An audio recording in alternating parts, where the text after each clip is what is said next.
Hello again, my name's Gabe Zollner. I posted MVI 4325.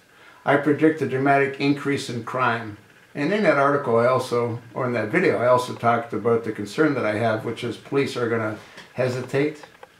And when they do that, it could result in their demise.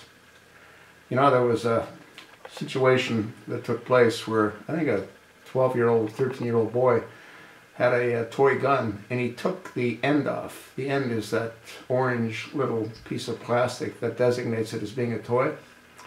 And he was killed by policemen. They thought he had a real weapon. Now, according to what one of my friends who sends me some interesting information wrote, I want to share this with you. He said, "Gabe, I was listening to the radio last night. I was doing chores, holiday prepping. I heard something new to me. The thugs are painting some firearms orange on the end, simulating a toy. This tactic slows down the officer's decision, and he gets killed. This is a war. Barry needs to be drugged out of the White House. Heard about the Ebola lately? Iraq? Airborne's back there. 18 trillion in debt? Question mark, question mark, question mark. And there's a whole lot more." But if you were watching the news, I think a 12 or 13-year-old boy was playing in a park and he had one of these plastic weapons.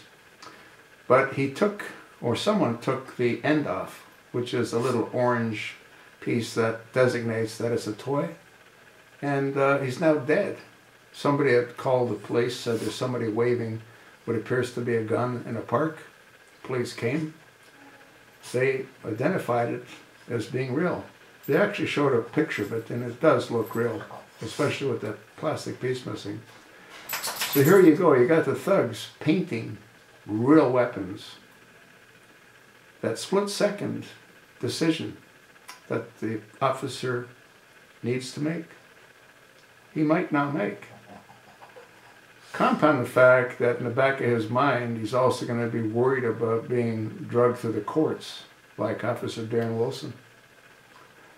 He's going to think about losing his livelihood. And he might just lose his life. This is crazy, folks. Totally crazy. What do you expect the police to do when you got these gangsters that are painting the end of their weapons to make them look like toys? What do you expect them to do? Die for trying to protect you? That's what's going to happen, folks. You watch and see.